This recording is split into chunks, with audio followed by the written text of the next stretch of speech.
Hello, everyone. I am Carrie back with Family eBiz, where we help families start and scale their businesses to find freedom in their life so that they can spend time doing the things that are important to them. Hey, today we are talking about burnout. I don't know about you, but I have been burned out and I need a break sometimes. And if you're working at home, which I know a lot of our moms are, they are work at home moms, they need help in this area. There's real challenge between trying to balance family and business and ourselves and our marriage and everything else that we're involved in. I have been overwhelmed at times and I am burned out, and then I just want to get rid of everything and sit on the couch and just sort of do nothing. Sometimes that would be nice, but that's not possible, you know? So there is a real myth between balance. All right.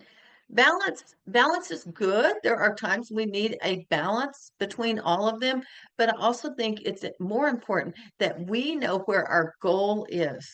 We're not going to be able to get everything done perfectly. And so we need to let go of the urgent and focus on what's important. Give yourself permission to drop some things. When I was homeschooling, I dropped all formal activities at my church. When I was homeschooling, I was not as involved in our business, even our online business. I had to take a step back. And so there are seasons of life that you need to say no to.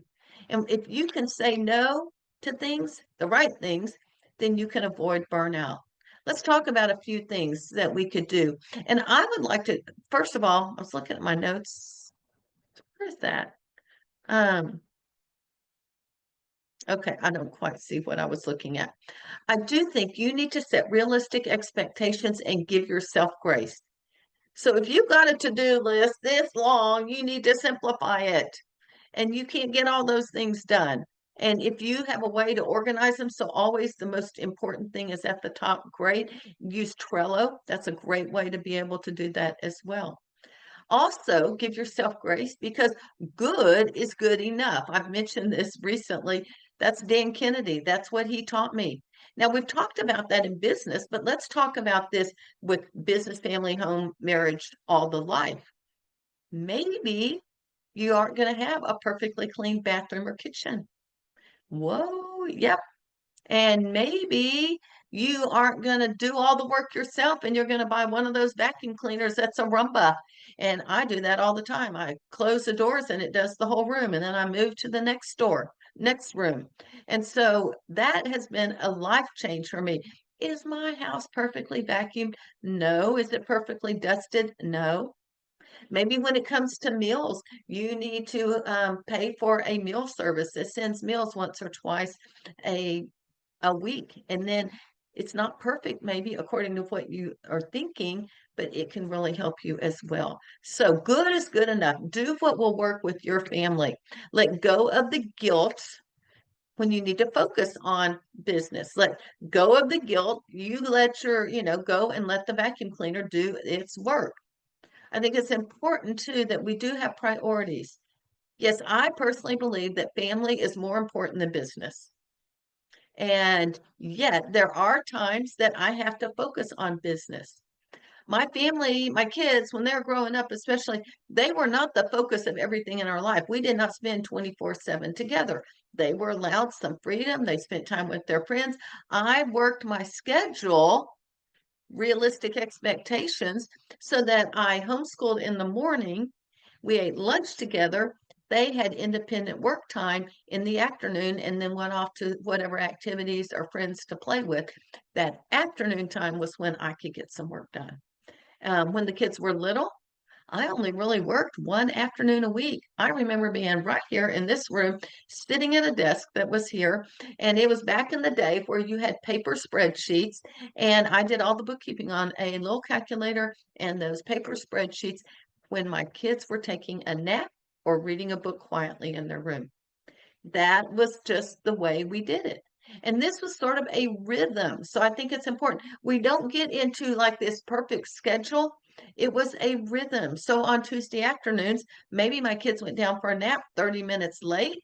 That's okay. I just know whenever they do go down for a nap, that was the time that I was going to work on bookkeeping.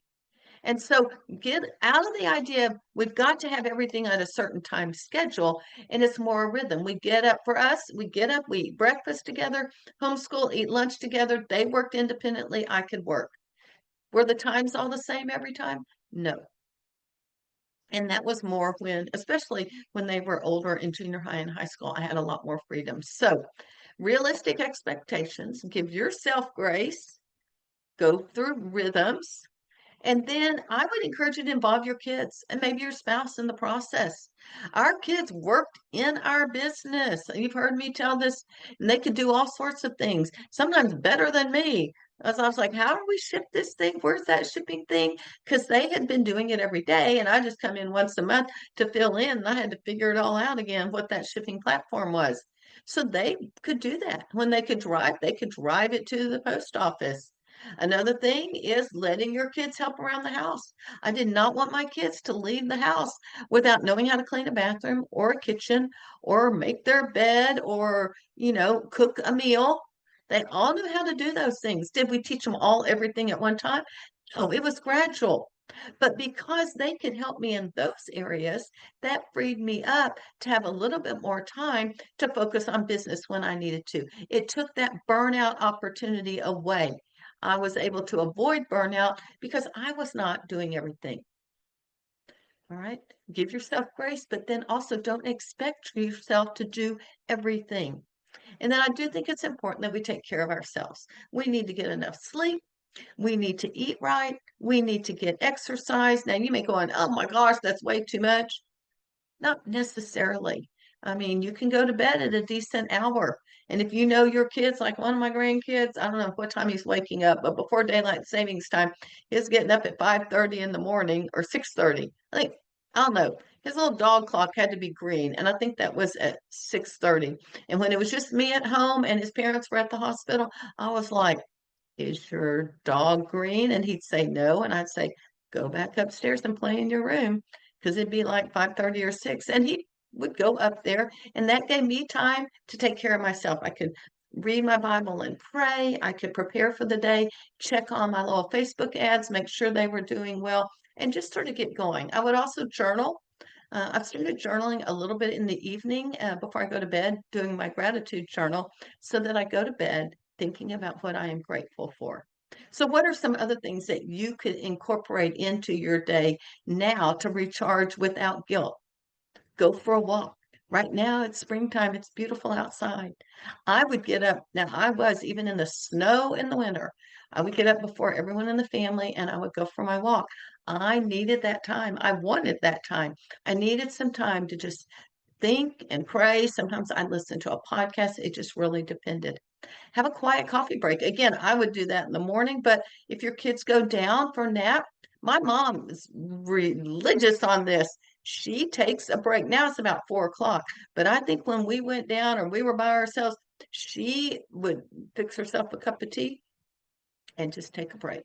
It may have only been 5 or 10 minutes, but she needed that to recharge.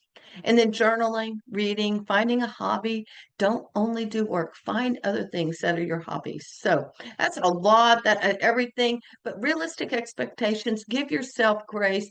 Don't do it all. Start to teach your kids, if you have kids at home, to help you and to realize that not everything is going to be perfect, whether that's in business, but also around the house. It may not be perfectly clean all the time. And then take care of yourself. If you take care of yourself health wise, I think that will do a tremendous amount of good because one, if you're getting enough sleep sleep will just do wonders. I personally think get the sleep that you need. And if you're a mom that your kids are taking a nap, I would take a 10-minute power nap. They usually took a nap for 2 hours, 10 minutes, and that would charge me back up for the rest of the day. You may not be that kind of person, but that was me. All right, so I want you to find one thing that you can do to give yourself grace or to take care of yourself this week so that you can be productive in your business. Hey, I'm Carrie Beck with Family eBiz. If you have not subscribed to this podcast, please do so and share it with a friend. And we will be able to get this out to more and more people that are looking for freedom through a business at home. Carrie Beck, Family eBiz. We'll talk to you next time.